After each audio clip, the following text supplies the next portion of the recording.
Hola, hola, ¿cómo le va a todos ustedes? Realmente un placer compartir nuevamente este espacio.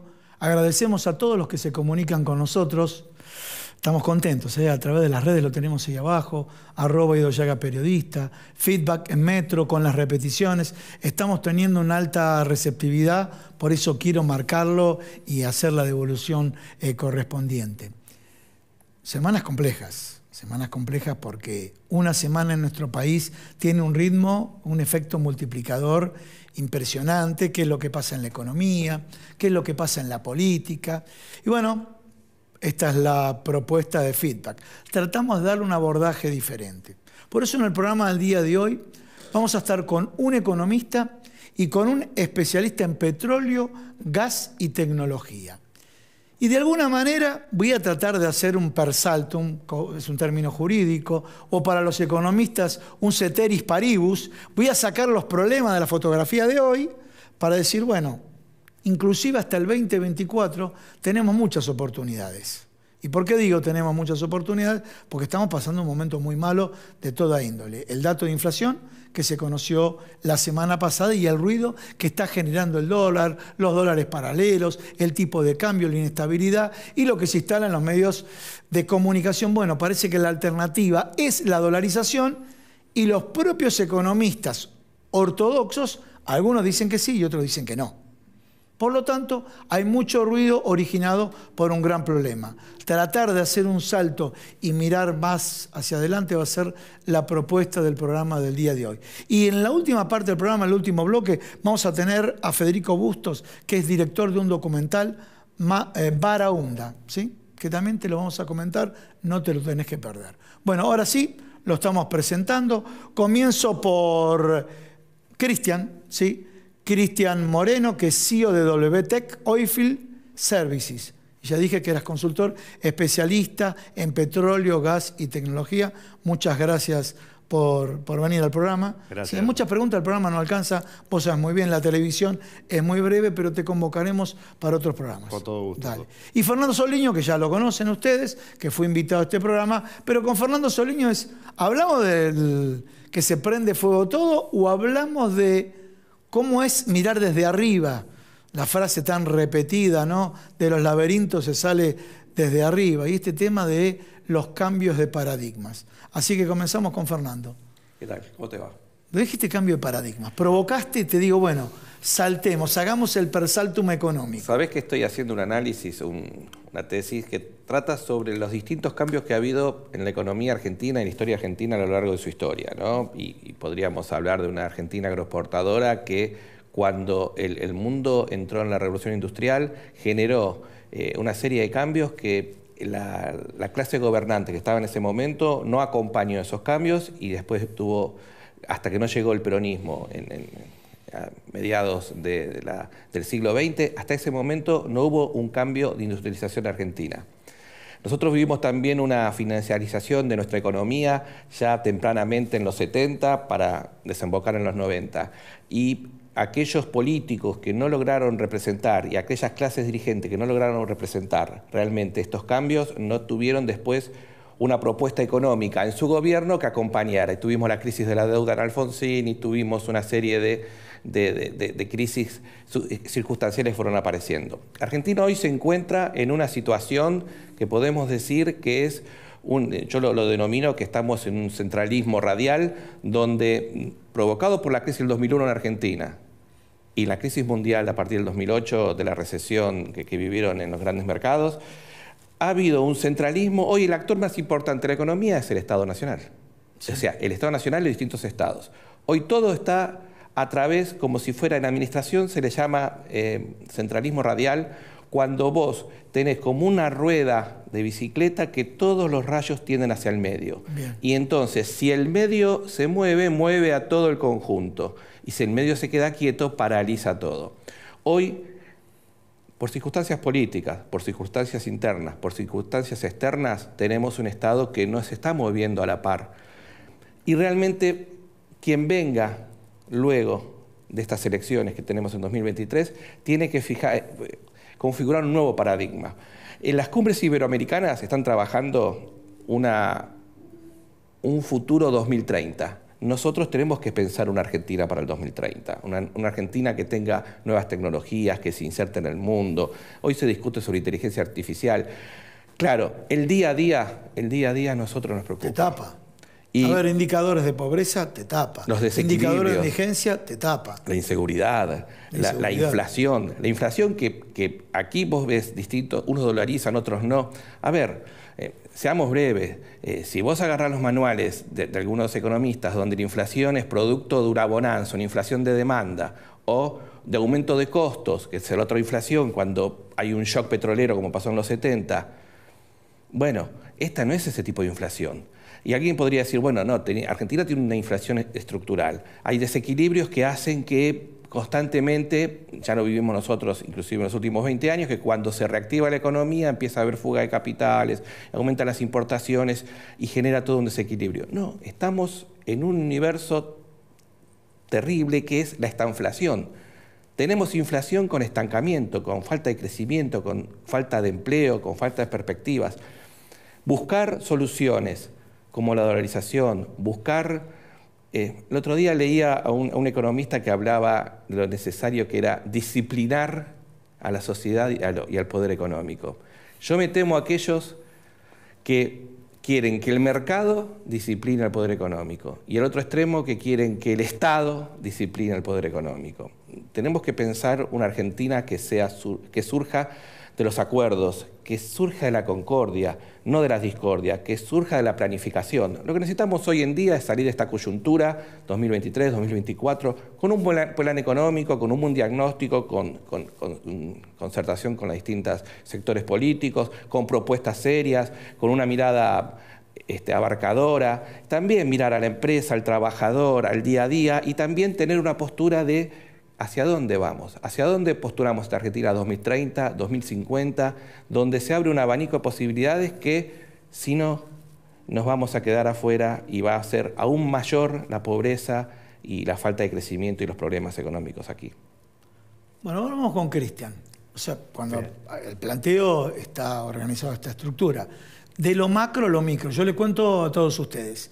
Sin embargo, para el 2024 y de acá al 2030, como planteaba Fernando, hay muchas oportunidades en nuestro país. Pero todos te preocupan la fotografía para el próximo año, como mínimo.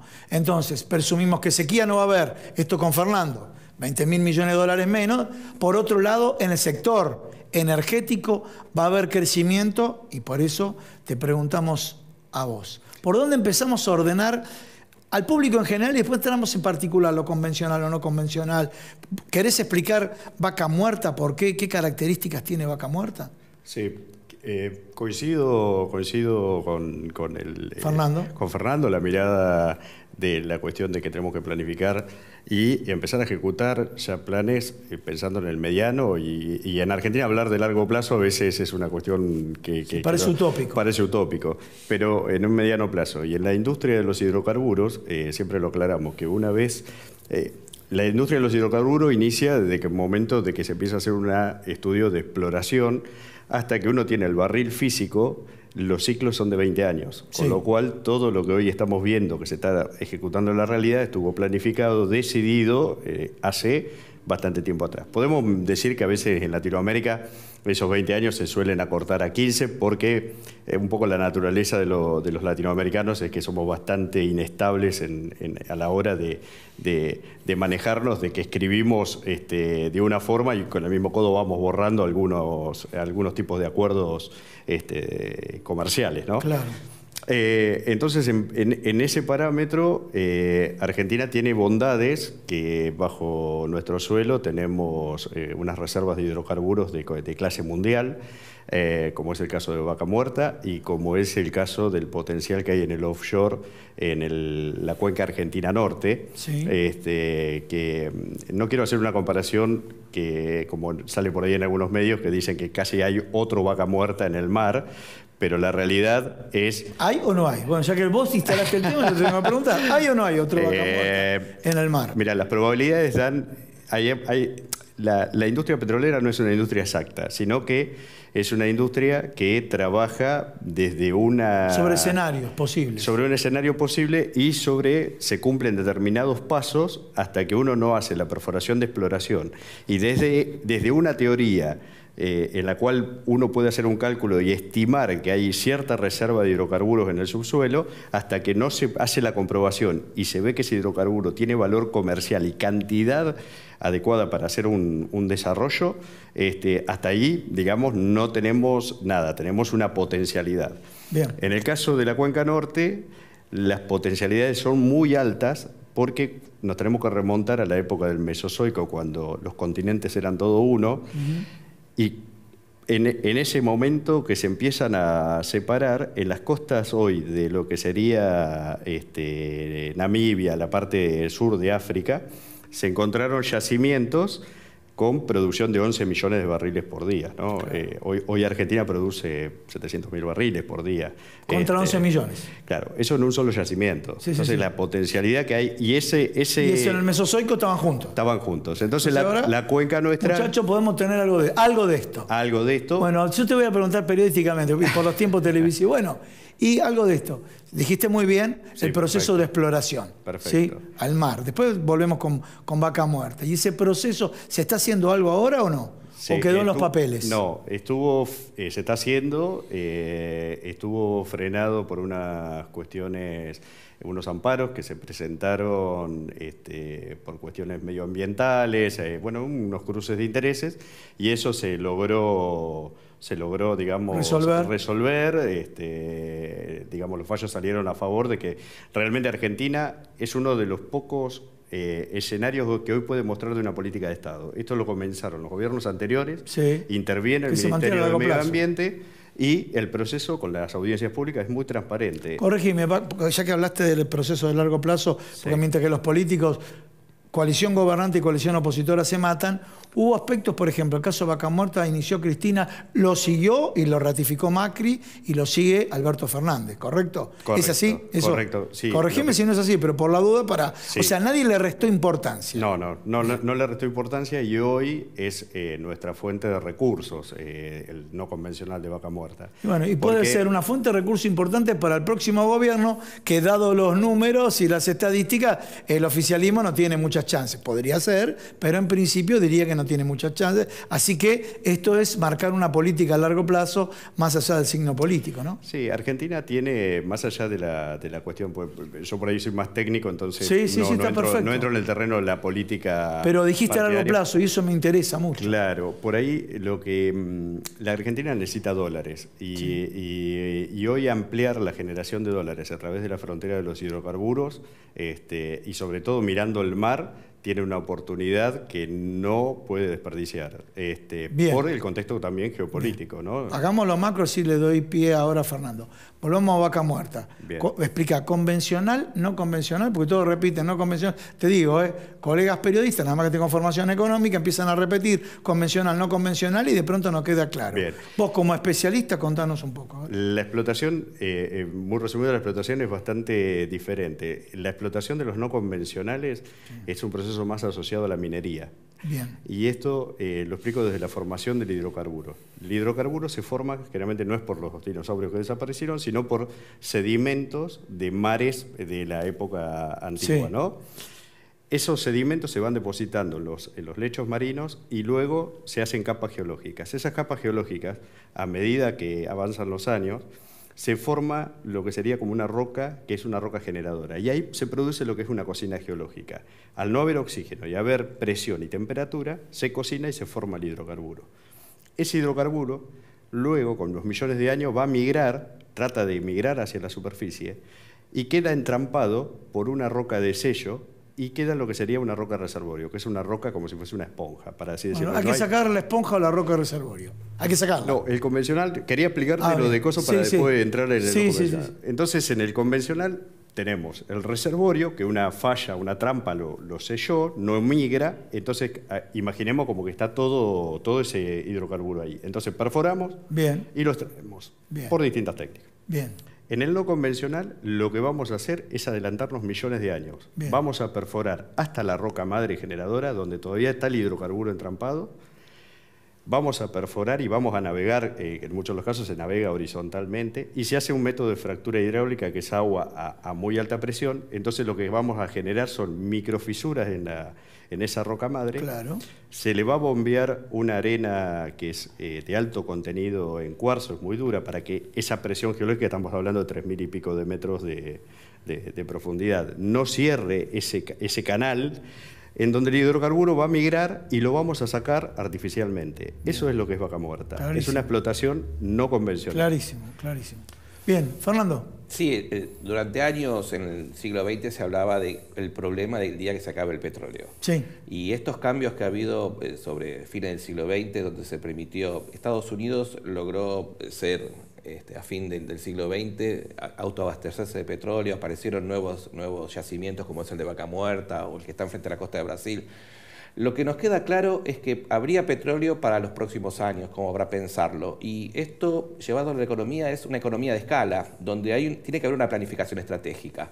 Y ahí es donde aquellas personas que te plantean escenarios muy de corto plazo, tienen que tener claro que un gobierno, sí, en tanto responsable de un Estado constituido por población, por distintos sectores, por un territorio que le forma parte, tiene que tener una planificación estratégica hacia dónde va. Y la economía de escala de las inversiones en energía, estamos en una sociedad cada vez más demandante de energía, de distintos usos de energía. Buscar alternativas tiene que ser una política de Estado.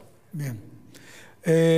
Cristian, bueno, escenarios, posibilidades. Uno dice, bueno, se salva, pero de pronto la pregunta que uno se hace, ¿no será que le colocan la zanahoria que en algún momento Vaca Muerta y a la hora de los bifes no aparecen los dólares?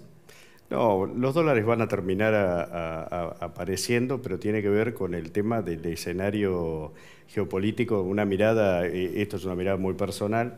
Considero que la cuestión de la globalización solamente va a seguir estando para la cuestión del uso de tecnología, claro, pero después en el resto de la cuestión hay un reordenamiento y estamos yendo hacia una regionalización de sectores, ¿no? Bien. Y bueno, y Latinoamérica no está exento de eso, con lo cual aquellos que puedan poseer un commodity, como el caso que tenemos nosotros de tener agro y de tener energía para poder industrializar y poder exportar, nos puede llegar a convertir en un player muy importante en la región. Te tiro tips, después en otro programa profundizaremos. Sí. Vamos a hablar yo estuve casualmente cuando entrevisté al gobernador de la provincia de San Juan, Sergio Uñac, bueno, obviamente él directamente litio. Vos vas a Jujuy y te dicen litio. O sea, están todos.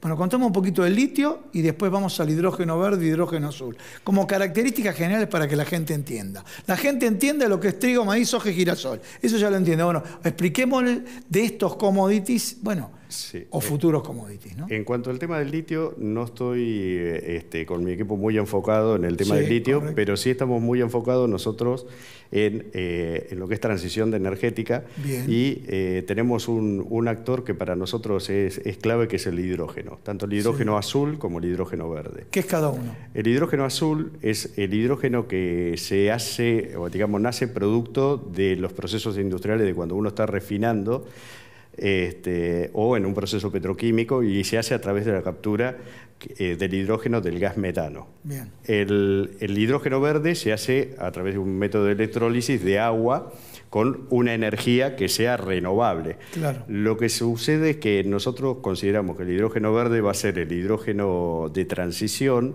por una cuestión de costos y por una cuestión de que hoy está en un proceso que se está realizando, que es el de la refinación y la producción petroquímica.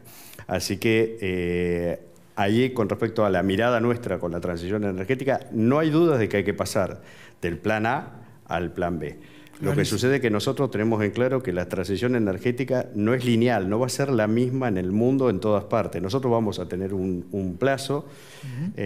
Nosotros, nuestra modelación da que tenemos quizás el uso de hidrocarburos y sobre todo de gas por 70 años más. Sí. No es tan cortoplacista como se legisló en Europa. Sí. Y considero que Argentina debería rever, a veces adoptar ciertos compromisos de realidades de países europeos que no son los que están sucediendo hoy acá en Argentina. Clarísimo. Entonces, a partir de ahí hace que tenemos en claro de la transición, pero consideramos que no podemos abandonar los hidrocarburos, porque si uno mira las estadísticas del Banco Mundial, la reducción de la pobreza en los últimos 20 años, del 80 a cerca de la fecha, se logró gracias a una energía rentable y la aportó la energía de combustibles fósiles. Clarísimo.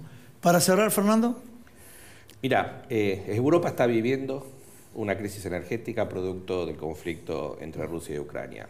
Argentina tiene un problema energético de abastecimiento.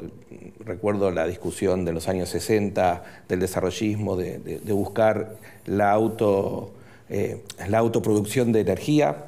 Estamos de vuelta en ese escenario. Bien. Nosotros tenemos que plantearnos un escenario donde la Argentina, sin recursos externos, sin dólares, sin reservas, pueda producir su energía.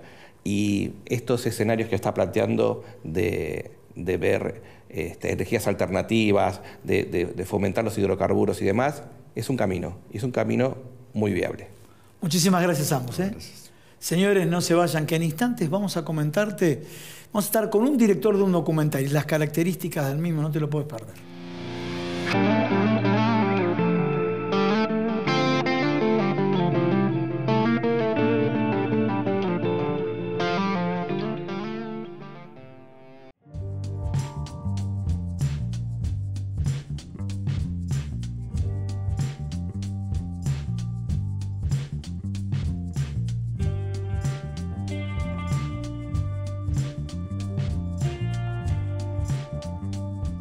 Las farmacias de la red COFA tenemos mucho más que medicamentos para vos. Cuidamos tu salud y bienestar con servicios farmacéuticos especializados. Somos la red sanitaria de farmacias más grande del país. Estamos siempre cerca, las 24 horas, todo el año. Busca tu farmacia en red.cofa.org.ar. Confederación Farmacéutica Argentina.